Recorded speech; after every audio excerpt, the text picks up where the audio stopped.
Some may find the following disturbing. Discretion is advised.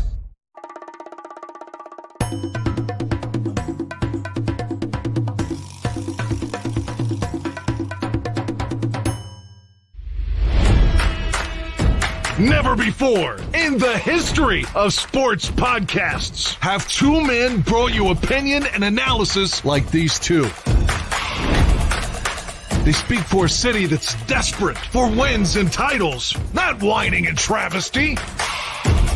You might not agree with what they have to say, but you'll defend their right to say it.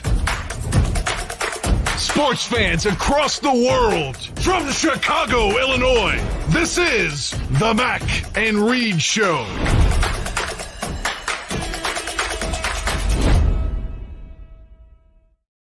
Hello, everybody, and welcome into another edition of the Mac and Reed Show right here on the Barroom Network. Follow at Barroom Network on all social media to keep up with our beloved stream here. We are live on YouTube. Feel free to chime in if you're in the comments section this evening, as we'll be diving into various topics. And if you've missed any of our previous Mac and Reed episodes, the audio-only versions and YouTube versions are there. Audio-only version, of course, on Spotify, iTunes, wherever you get your podcast. Like, subscribe, tell a friend or two. I'm at the Real Evan Mac on Twitter. Ross is at Ross Reed. Hello there, sir. He looks good with his blue light blocking glasses, doesn't he, folks? Right. That's what happens when you get old. You got to protect the eyes. I'm with you, man. I should be wearing mine as well. Mine are not the aviator style kind of that you have there. They're a lot more old man style. Look like readers. Yep. Ooh, I'm like looking into the future. We've got a lot to get to on the show tonight. We'll be talking about the Bears, what to do with Tyson Bagent and Matt Eberflus and Justin Fields, impressions from that Saints game, looking ahead to the Panthers game as Bears rip through the NFC South right now. Wembanyama mania. We'll talk about the Bulls and that midseason tournament and surprises along the way. A lot to get to as we are in November and it's dark by 4:30. Good times. Let's dive into it, Rob. It is, at least on the bright side. No pun intended. There's no snow on the ground right now. It was about 55, 58 degrees. So I'll take a little bit warmer temperatures, hopefully through the rest of November as we round the corner heading into turkey season. And yes, the sunlight going away at 4:30 is a little depressing, but I'll take that over brutal cold and snow. So we're still doing okay. That was our minute on the weather here at Mac and Reed. Now on to the sports. We'll dive into Chuck at sports. Now to Ross with sports. Don't rain. So the Bears, I've had enough, even before you get into just impressions from that Saints game, which was another loss for the Bears in a down season. That's 2 straight since that Raiders win.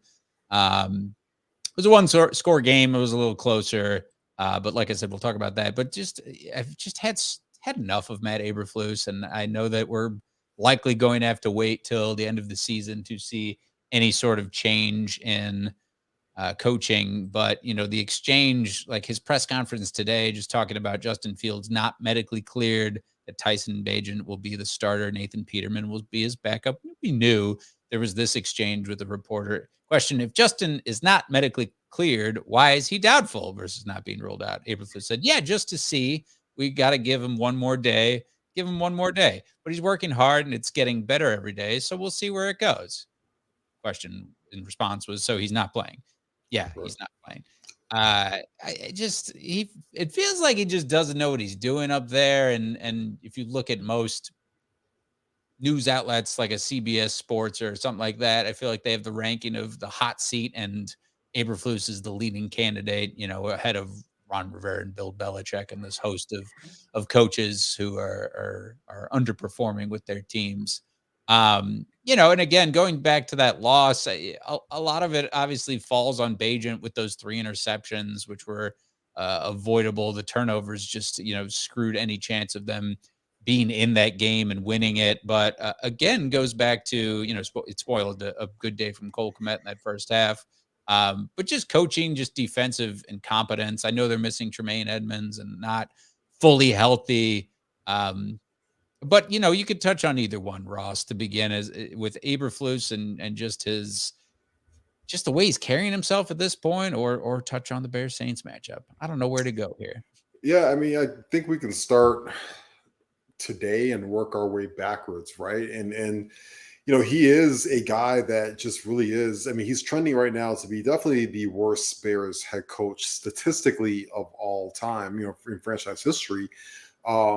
Even the bad Dick Duran days, the Mark Trestman days, and whatnot.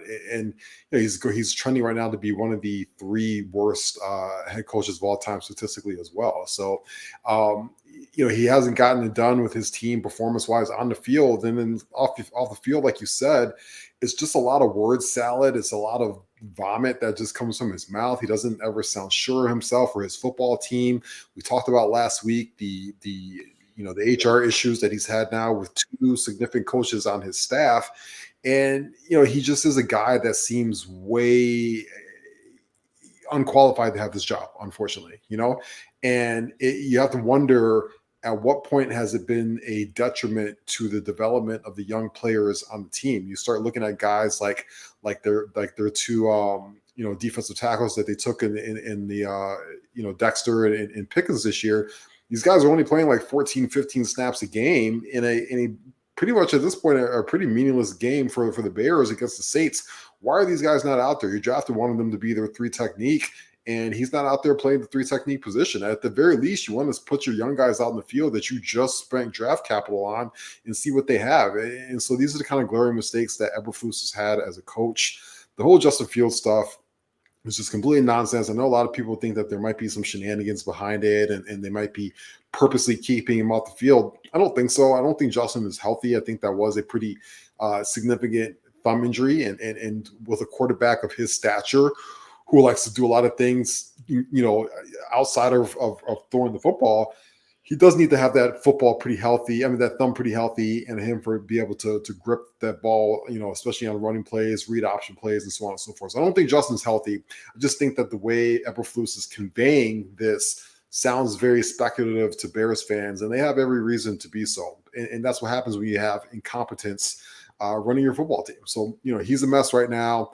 I do think that, barring a miracle, and I do mean miracle in like Justin getting back on the field and them going 5-3 in the last 8 games or something like that, I do think he will be fired at the end of the year, because also Ryan Poles has to look long and hard in the mirror and do what he can to save his own job, which I think means that somebody else has to be the sacrificial lamb. Sunday's game was about what we expected, in my opinion.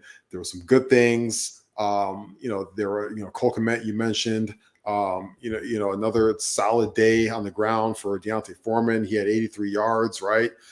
Even Tyson Bagent had 70 yards rushing himself. But I thought Darnell Mooney played very well, especially his run after the catch. He had 82 yards total in the game, where there's a lot of very bad. And we talked about the quarterback last week, and we said this quarterback was not likely a starting quarterback in this league, because he can't push the football downfield. He can't make the big plays you need, and he turns the football over. And what did he do? He turned the football over 3 times last week. You're never going to be a starting quarterback in the NFL when you have as many turnovers as Tyson Bagent has had to start his young NFL career.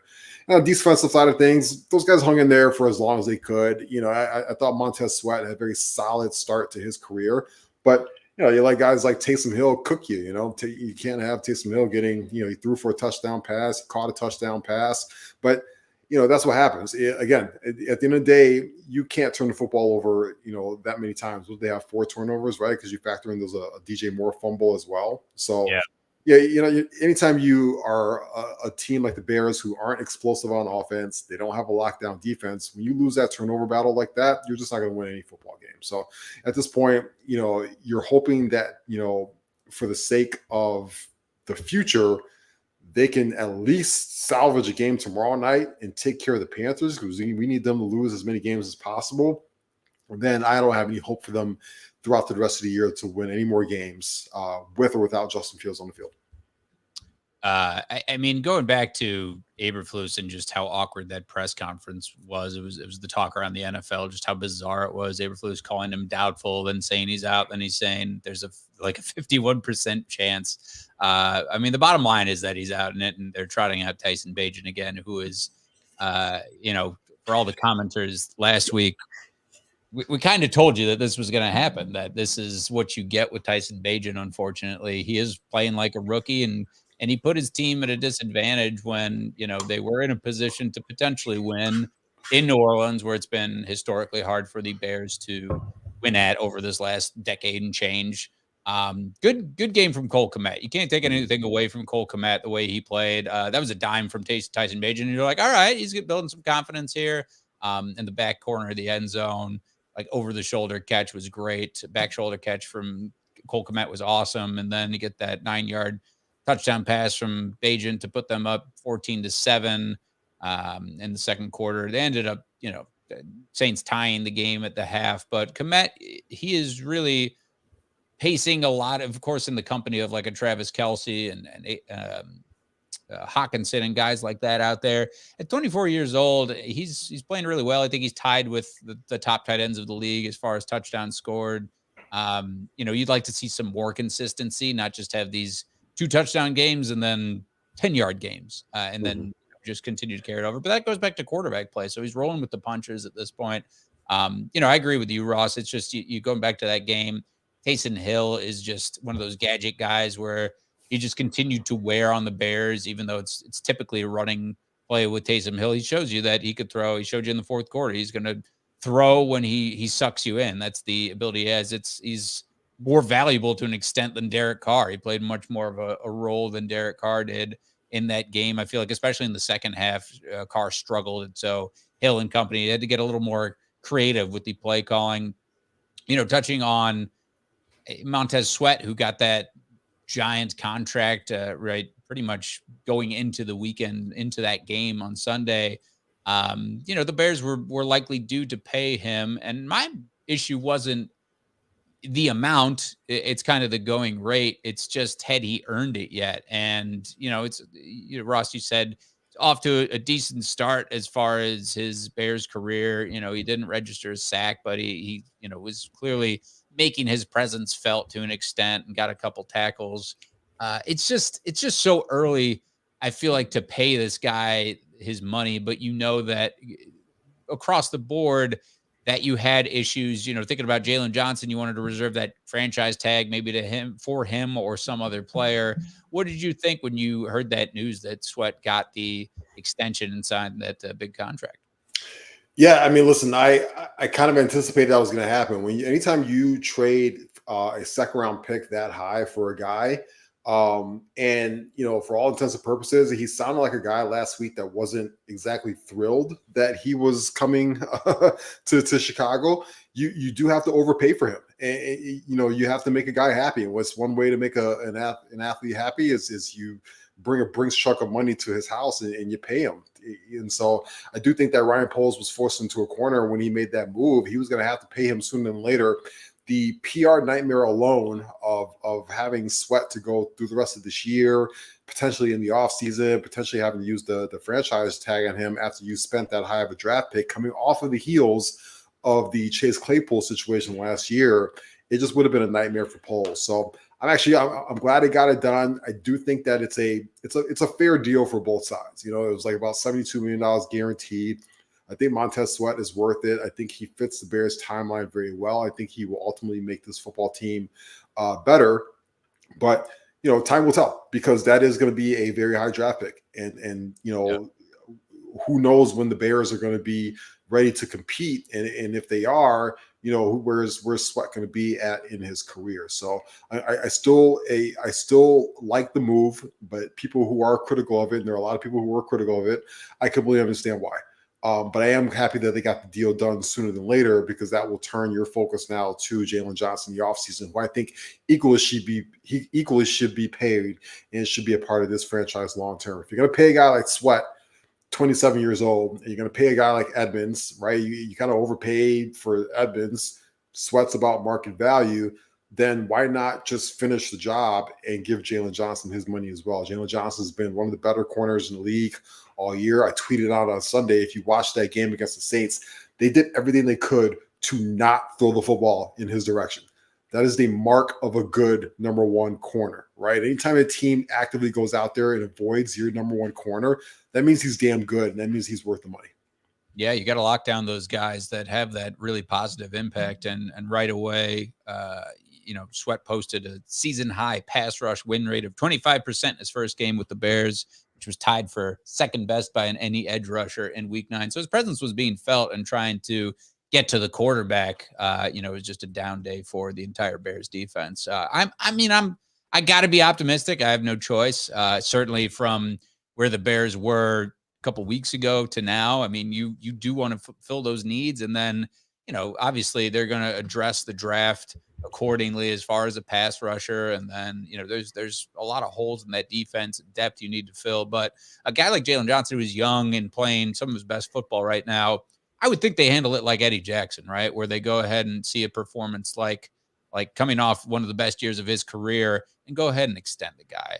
But if they play hardball and franchise him, they have that option now. It'll be curious to see where that pans out. Again, with the offensive line and the offense in general, we're going to see Khalil Herbert coming back one of these days soon, coming off of IR. I do, like what I saw from Darnell Mooney. I kind of figured he would have one of those games in New Orleans where he played at Tulane, if I'm not mistaken. That was great to see him finally have one of those games we wanted to see from him and DJ Moore. Besides that, fumble, we need to see more DJ Moore, obviously. And you're not going to see the full product until Justin Fields is out there, I feel like. But going into this Panthers game, Bears aren't fully healthy, right? So you figure that Tremaine Edmonds is not going to be out there tomorrow night against the Panthers. And then obviously without Justin Fields, and it's tough when there's that depth that we talk about. Tyson Bagent, it's going to come back to him as quarterback and putting that in the rearview mirror. We've said it repeatedly this week. It's going to be a similar stat line. But now they play a bad team in the Panthers, and this only helps them to win, to get the Panthers back down in the draft order, to keep in that top 5 and then keep their Caleb Williams or whoever they want hopes alive for a lottery pick like that. What do you want to see out of that Bears-Panthers game, Ross? I certainly would like to see less turnovers from Tyson Bagent and to see him, say his athleticism used more. I think those rushing plays where he took the opportunity to run were certainly great, and that'll help open up the pass game. Yep. But this Carolina team is reeling. Besides Adam Thielen, they obviously got a rookie quarterback on their end. You figure this would be a big opportunity for Montez Sweat and that Bears defensive line to feast on them, if you will. Take the under for tomorrow night. I haven't even looked at the line yet because I know it's going to be ugly. Big under. But take the under tomorrow night. What is it, 38.5? 38.5 for the that feels about right. This feels like Al Michaels might take a nap halfway through this football game tomorrow. Poor Al Michaels. He's like 85 years old. Well, that's underwhelming. I wish I had the clue. He's got to come to the worst Thursday night football game ever. At least it's not snowing in Chicago. But yeah, listen, from the Bears side of things, Tyson Bagent has to have he's got to get the training wheels put back on him for tomorrow night. I don't want him to, try and make those throws over the middle of the field again. I think at this point, his arm strength and his inability to fit the ball in tight windows, these cornerbacks in the NFL, they're going to pick that ball off just like they did last Sunday. So I want him to still stay out on the move, still be able to allow the quick passes, get the ball in your receiver's hands and allow them to make a play, whether it's Darnell Mooney, whether it's DJ Moore. We hope Scott's still on the football field. Velus Jones needs to not be on the football field and keep targeting Cole Kmet in those situations. And you got to really lean on the running game tomorrow. Remember, D'Onta Foreman is an ex-Panther. He was a guy that came in last year and won some football games for them and had a very good year for them as he came in almost halfway through the season last year. I think this is a big D'Onta Foreman game tomorrow. I think you really lean heavily on him and allow him to to be able to just push this ball down, push the offense down the field. It reminds me very much of the Raiders game plan we saw a couple of weeks ago. The Panthers defense is not very good. There's not going to be no Brian Burns out there tomorrow night. He's going to be out with an injury. That's by far their best football player out on the field. They're not going to have DJ Shark on the offensive side of things as well. So you're missing a key wide receiver for them. So I would imagine Jalen Johnson is going to be on Thielen for most of the game. And you hit it on the head. This is a game where your pass rush has got to show up and start making some plays. Bryce Young has looked very uncomfortable in the pocket. He's a guy, he's sub 6 feet tall. He's very slight in frame. He's got a bad offensive line in front of him. If he gets a little bit of pressure, he starts to turtle up a little bit sooner than you would want to as a Panthers fan. This is a perfect game for guys like Montez Sweat and Yannick Ngakoue and other players on the team to be able to start putting pressure on him, give him some sacks. I want Eberflus to dial up some blitzes as well. Make Bryce Young make some throws and beat you. Jaquan Brisker is coming back on the field on Sunday. Make him go out there and blitz a Jaquan Brisker and blitz Eddie Jackson, right? Some pressure from different places. Bryce Young's not looked comfortable. I've watched almost every Panthers game this year. He's not looked comfortable. Now you have him on a short week, on the road, hostile environment.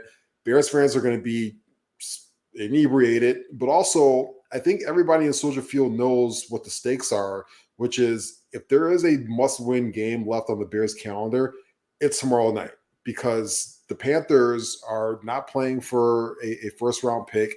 You have to keep them reeling. We'll talk about this in a little bit, but Arizona gets Kyler Murray back this weekend, right? And so you hope they can reel off a couple wins. But listen, Danny DeVito or was it Tommy DeVito or who the hell the Giants quarterback is? I don't know if they're going to win a football game for the rest of the year. So the Bears really have to take care of business tomorrow night because I still think it's imperative that they walk away from this season with a top 2 pick. Yeah, no question. And to the question from Joe Treviso, it looks like he's Equanimous St. Brown is deemed questionable going into that game tomorrow night where he's, just coming back from IR. He's the guy that helps in the run game. He's the guy he's that leader of the receiver core, right? Yeah. He's a great help in the running game. I think it's a heavy dose of run tomorrow. I actually like the read. I love the read option that they're running on Sunday with Bagent and Foreman. I think they get a lot of. I think they should go back to a lot of that. One of the pluses for the Bears is Bagent in the running game. A lot of guys realize, or I think subconsciously, they think this guy's not Justin Fields. We don't have a lot of tape on him. We certainly don't have a lot of tape on him running the football. And I think the Saints got fooled quite a bit in the read option on Sunday. It was a little upsetting when the Bears got away from that. But we talked about this last week. This is the NFL. Eventually, to beat good NFL teams, and the Saints are marginally good, they might go to the playoffs, you do have to push the football down the field. That's unfortunately where I think Tyson Bagent runs into a lot of trouble. Cliff with the point. EQ would mean no Velas, and I'd welcome that. I think that's an upgrade. As King Pookie Nation also pointed out earlier, posed the question: worst wide receiver, Kevin White or Velas Jones? In his not proofread text. At least Kevin was all injuries. I think Kevin was all injuries. Yeah. Otherwise, it was just a question mark. You never know. The potential was certainly there, but Velas Jones, you ain't got no excuse, man. You just you look lost out there. It's pretty brutal. He's a bad footballer. It's bad, man. At least Tyler Scott's getting involved. I think that he has a better impact. That's for sure. Talking about that defense tomorrow and playing against Bryce Young, I do expect that secondary to perform well because that wide receiver core outside of Adam Thielen is so thin for the Panthers. Chenault is questionable. Their tight ends are questionable. I don't think Chark is going to play. Who's a pretty good number 2-3 option there. So you just blanket Thielen and then you're screwed if you're the Panthers. I feel like home game, it's a get right game for the Bears as far as doing things that they should do well. It's a must-win situation. I cannot stress that enough. This is a must-win situation. Listen, the Panthers, for as bad as the Bears are, Panthers rank 31st in defense and points allowed, so you should be able to get some points on there. But their offense is absolutely putrid. They're ranked 26th. They're in 28th overall right now in points for and yards. Their scoring percentage is way down in the league. They've got a high turnover rate. Their average starting field positions is at the 29-yard line, and they have one of the lowest time of possessions in the league. And I think it's mostly because you got a rookie quarterback who doesn't look comfortable out there right now, and you just have one of the worst offensive lines in football. And so even guys like Miles Sanders hasn't been able to get going all year. They just have nothing to work with on offense. Outside of that Houston game, which I think was a kitchen sink game for them because they were like, we have to win one this year. I just don't know, how the Panthers are going to be able to move the football tomorrow night against the Bears defense, which has been playing better of late since Matt Eberflus took over. They just need to get pressure on the quarterback. And that's my biggest thing going forward with this Bears defense is their lack of pressure and their lack of inability to get sacks. That has to change, especially now that you have Montez Sweat on the football team. You figure Sweat has to make one of those big breakout games, and he has to make a big impact. Someone's got to step up when you don't have a Tremaine Edmonds out there, and really any sort of a pass rush. Yannick Ngakoue has not been that guy, even though he was brought in as that key to the defensive line. So it all goes down tomorrow night. You got the Bears winning then, right, Ross? I got the Bears winning. This is one of the few times this year for the rest of the year. Yeah, it's going to be an ugly game. I got it 20-14, one of those games. That's even if the Panthers can get to 14 points. Like I said, Bears in the under tomorrow. You want to parlay that with a Montez Sweat sack and toss in a Deontay Foreman touchdown. You probably get that at about plus 680 odds. Uh-huh. That's get yourself some money tomorrow. Ross giving you free money, folks. Mm-hmm. Follow him at Ross Reed on Twitter. What'd you think about our former boy, Roquan Smith, on his trade from the Bears? Said, man, it makes me so happy just knowing my career is not going down the drain. Mm-hmm. Shots fired. We know he hated the Bears, this whole situation he was in and negotiating his own big contract, and got a big contract from the Ravens, and he's on a winning team. Like, you can't be mad at him. He's played up to that salary. He's very good. I loved seeing that NFL films with him and Ray Lewis in the film room together, and getting to learn from Ray Lewis, continue to, build on this prime of your career. It's good for Roquan. That Ravens team's nasty. The Ravens team is a lot of fun. They are a bona fide Super Bowl contender. I know a lot of people got worked up over the comments. I don't care. I don't care. He's on a different team now. I don't know why people continue to let the comments of past players bother them. God bless you, Roquan. He's in a different place. He's in a different mindset. I know. And the only reason why he came up with that, because somebody asked him and he was prompted to answer about it. Otherwise, he's been relatively quiet about the Bears. He's gone about his business going forward. But, to me, it's like, I can't get mad at his comments. The Bears stink. They stink, so it's like, what is there to get upset about? I've said this multiple times before. The energy needs to be directed towards the McCaskey family and Kevin Warren, and Ryan Poles, and Matt Eberflus. I can't get mad at any current player on the Bears or any former player on the Bears that takes shots at them when there's complete organizational failure that we're still stewing in right now.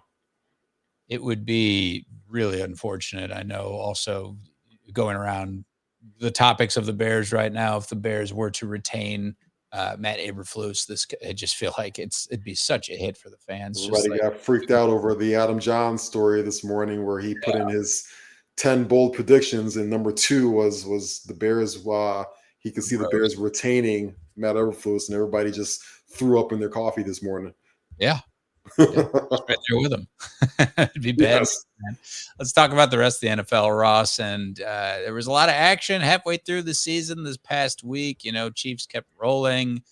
Josh Dobbs just coming off the couch to in his third team this year to go and lead the Vikings to victory over the Falcons was fun to watch. Of course, the Ravens rolled over the Seahawks, who were a pretty good football team going into that game. You had a nice shootout with the Texans and Buccaneers where, dude, we saw CJ Stroud go off for 5 touchdowns, 470 yards. That guy, he can sling it. He's playing really well. Raiders with that first Antonio Pierce game with a nice win over the very shitty New York Football Giants, 30-6. And like Ross talked about, Daniel Jones.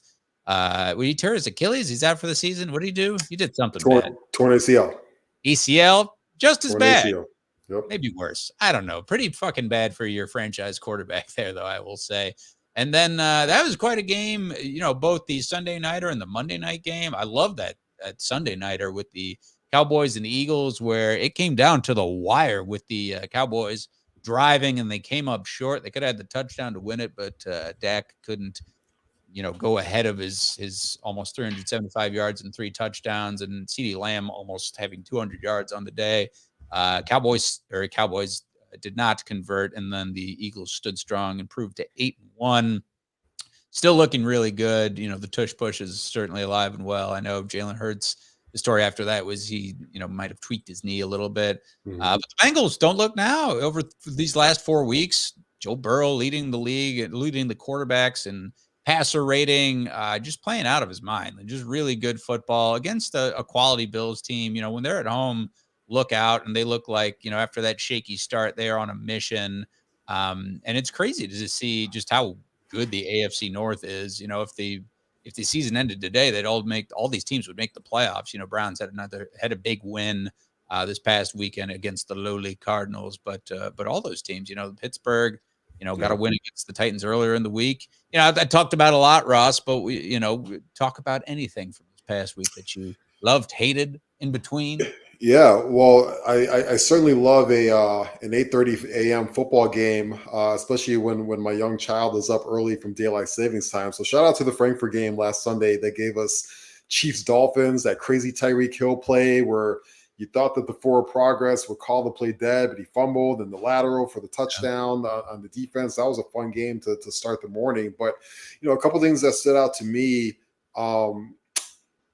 Atlanta. We talk about Josh Dobbs and how awesome that was for him, and I think it was such a great story. He's going to be a great story going forward. But what the hell is Arthur Smith doing in Atlanta right now? It's just looking bad. He doesn't give the football to Bijan Robinson, despite the fact that they took a top 10 draft pick on him, and that's just the kind of loss that does get coaches fired, because I think Atlanta has a lot of talent on their team, but that's just a mess of a situation. You got a decent game from Tyler Heineke. You can't allow Josh Dobbs, who doesn't even know the names of his offensive linemen, to go in there and put 31 points up on you. It's just absolutely absurd. So that stood out to me. Another loser was Seattle, and all of a sudden, we thought Seattle might be a really strong, decent football team, and Geno Smith has not looked the same Geno Smith this year. He's been struggling. The Ravens, we just talked about a minute ago, they are an absolute buzzsaw. They are destroying quality football teams. They have taken out the Lions already. They've taken out the Seahawks big time, and that's a bona fide Super Bowl contender. I think Lamar Jackson is a MVP, caliber player right now. I know he is number 3 right now on the MVP odds. First is Pat Mahomes. Second is Jalen Hurts. You got Lamar Jackson, and then Joe Burrow jumped up. He was plus 2,100 before Sunday night's game. Now he is down to plus 900. So keep an eye on Joe Burrow, because he's coming on real strong too in that Bengals team. You hit it on the head.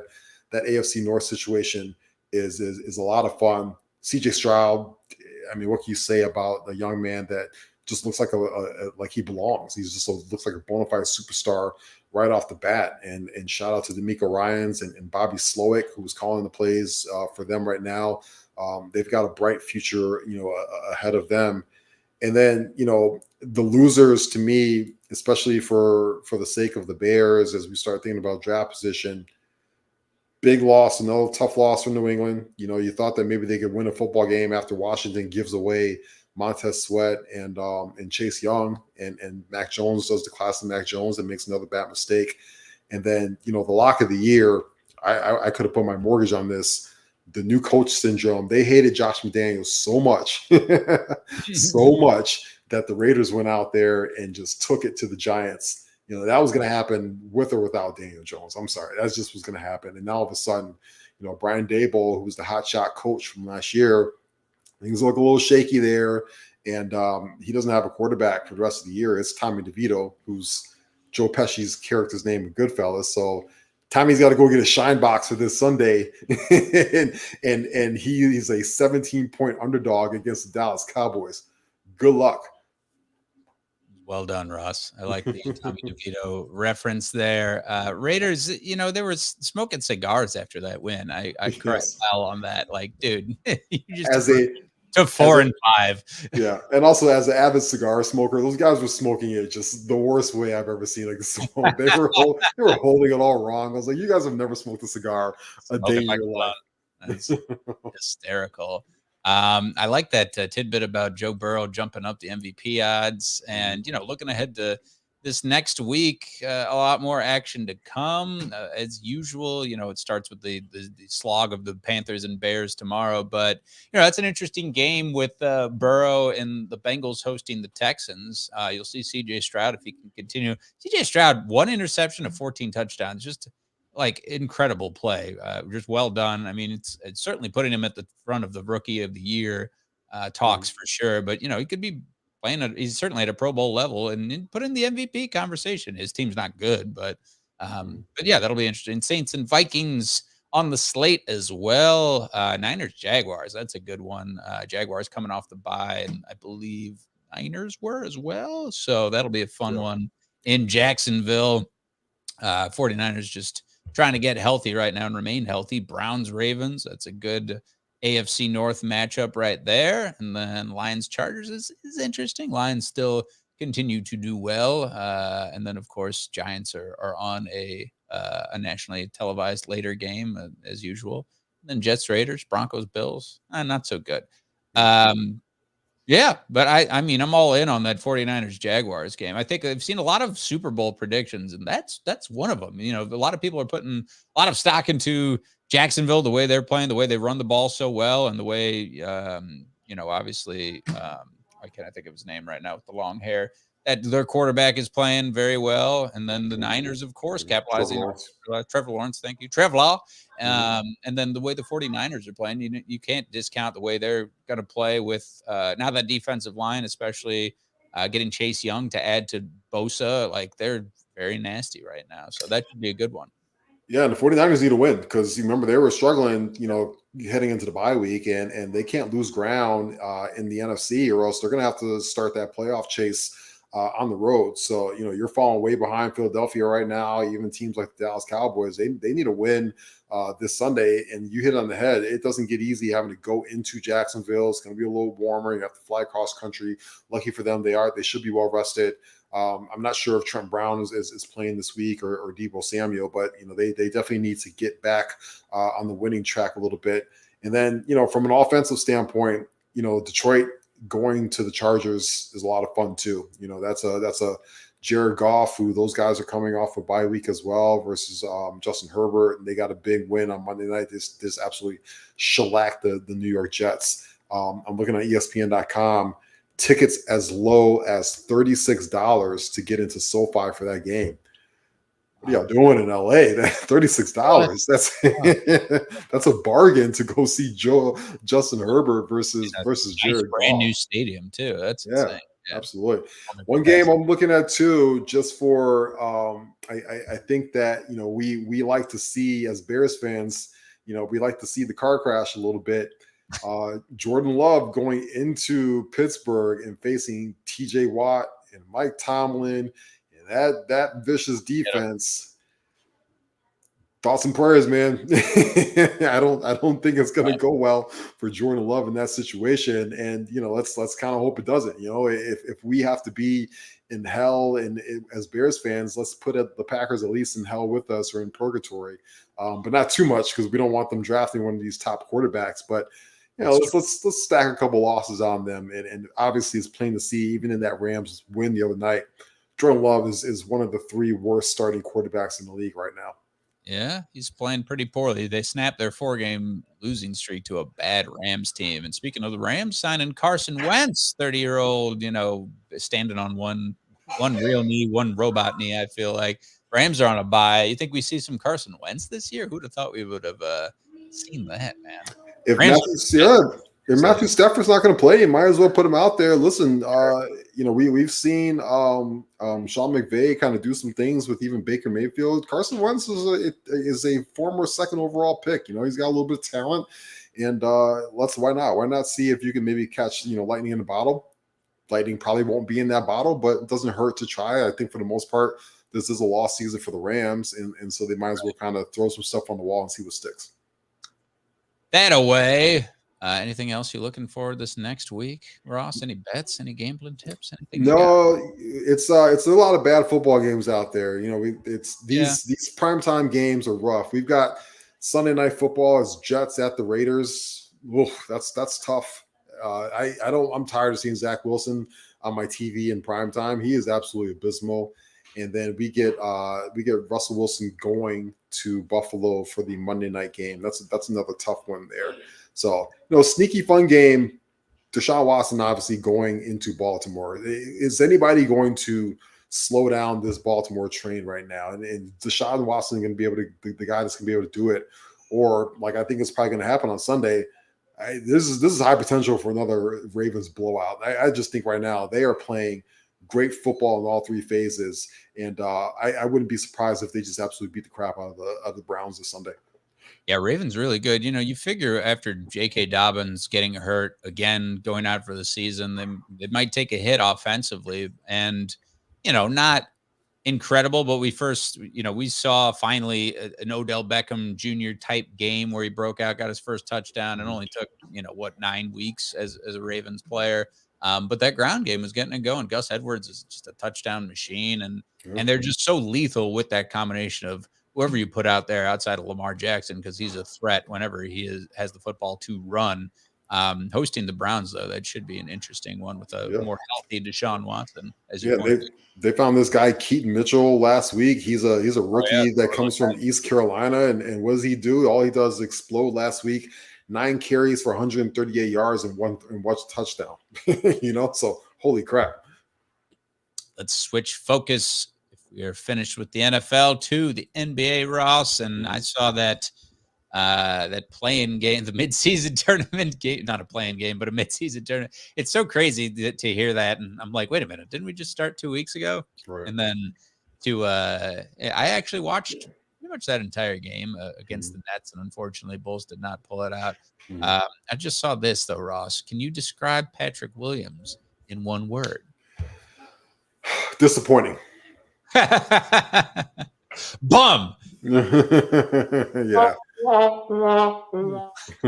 Something like that. Yeah. He has been disappointed. As we went over props, I think it was last week, it looks like he might not even average double digits in scoring for a guy who is trying to get like a $200 million contract. You got to get out of that talk, my friend. The Bulls are who we thought they were in terms of their performance thus far in the season, and it's very early. But 3-5, they're almost last in the division. They, you see every now and then, like against the Jazz, when everything sort of clicks after stringing together a few losses, what they can do. But it's just going to be bad basketball. They're still going to sell out the United Center as they do, because there's so much, good basketball coming their way, whether it be the Suns coming up soon or whoever. But yeah, they're sometimes unwatchable. And it's just, again, talking about ownership and the direction of this team, it's just so tough to watch and to accept this mediocrity. Another prop we talked about was DeMar DeRozan getting traded. Like, what's it going to take for them to sort of swing for the fences, or just go with the Thunder, go that route and start stockpiling some draft talent, man? Because this ain't it. This combination, it's not working. That trio of Vooch and DeRozan and Levine, it's not working. It's that big three is not it. And the stats back that up too. That big three right now has a net rating of -11 when they're on the court, meaning that the other team is going to outscore them by 11 points every single time those big three are on the court right now. The number does get better significantly when the Bulls decide to put in Alex Caruso instead of a guy like Patrick Williams. So that tells you also a lot about the way the starting five is constructed and the value that a guy like Alex Caruso has. But overall, the team right now currently has a -5.6 net rating. That's 26th out of 30 teams in the NBA right now. And so their biggest struggle is they're middle of the pack offensive team. They don't hit threes consistently in a league that you have to hit threes consistently. And then their defense is absolutely brutal. They're 23rd out of 30 because not enough guys in this team have the mindset and mentality like Alex Caruso and play defense out of there. Even like their pace of play right now is 29th in the league. The whole thing is just a mess. They don't have a point guard on this team. I like Kobe White a lot, but he's not an actual point guard that should be running an NBA offense. He's not kind a facilitator. No, he's a heater off the bench kind of guy. He's out of position right now. You talked about DeRozan. DeRozan is a black hole that loves to shoot mid-range jumpers. This is not how you're going to win in the NBA these days. So this team does need to be blown up. That big three does need to be blown up. Unfortunately, you kind of hit on the head. Poor ownership is a common denominator with the Bulls and my other favorite team in the city, the White Sox. And we usually, under Jerry Reinsdorf, see status quo. And as long as people show up to United Center, and they will keep showing up to United Center, and the Bulls hover around 38 to 40 wins, I expect this group to still stay together, unfortunately. Ooh, that is rough. And when you're just accepting these poor performances over and over, it's not working at this point. When did you give your thumbs up, Ross? I feel like I see a thumbs up on this cast, by the way. I don't know. Maybe I did when I put my t-shirt thingy like that. Maybe. I usually see the bubble come up. So yeah. I just thumbs up. Not to derail the Bulls talk here that is very enthralling, but yeah, they're just unwatchable. Patrick Williams is another guy who can go. It just feels like it's just a time will tell sort of thing where, I mean, I'm not convinced, I like Billy Donovan, sure, as a person, and I think he could do well as a coach in this league, but he just doesn't have that roster and the talent around him to succeed. And Levine, a max player type of guy, isn't playing to that level where you think that he can be the guy for the Bulls. And I know you've been of that mindset, Ross, and I agree. And DeRozan is just continuing to age, great in the mid-range, but, kind of excelling in losing efforts. It goes back to those three guys we mentioned with Vooch, DeRozan, and Levine. Just if they're not playing well together, then what are you looking for as a Bulls organization? It is crazy. You wish that you had a transcendent talent like one Victor Wembanyama, excuse me, who is just ridiculous. I mean, the Spurs aren't particularly good as expected. They're 3-4, but it was fun to see him, play next to KD, who is, Slim Reaper, who's similar skill set type of guy who can shoot. But Wembanyama is a phenom, right? And he looks like as good as advertised. You can talk about bulking up and his longevity, everything, but playing really well. He's averaging a little over 19 points, and he's playing really great defense. He could just do so many things for that Spurs team. He's just a good focal point and just fun for the NBA in general. Have you gotten to watch some Victor Wembanyama so far? I watched almost every game that he's played this year. He is, to me, must-see TV. He's actually on my TV in front of me right now. They're playing the Knicks right now on ESPN. It's just so much fun to watch him play. He does some things on the court that I don't think I've ever seen before. He certainly is the most exciting teenager because he's still a young kid. He's still technically a teen to come into the league since LeBron James. We haven't seen these things from a young guy like this since LeBron James. And I think as that roster gets better around him, he's only going to get better because, what the biggest thing I see missing from his game right now is having a veteran, competent point guard that is able to put him in positions to get those easy baskets. It's all you got to do is put the ball up close to the rim. The guy's so damn tall, he's going to be able to jump over everybody and get it and just lay it in. And so, you almost want to see him with a not quite as old as a Chris Paul at this point, but somebody in that vein, even like a Malcolm Brogdon, who's just sitting there right now in Portland, being wasted away. I would like to see the Spurs go in there and get a veteran point guard to play with him, because I think that's only going to enhance the quality of his game even more going forward.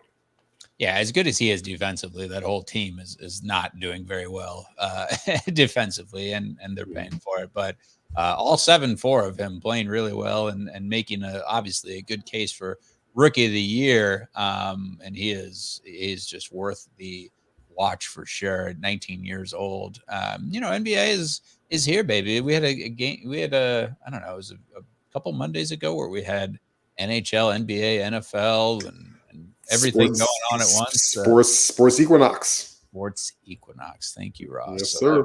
It's fun, but now we're focusing on, obviously, Rangers winning the World Series. We're all in on the NHL and NBA and NFL in the second half of its season.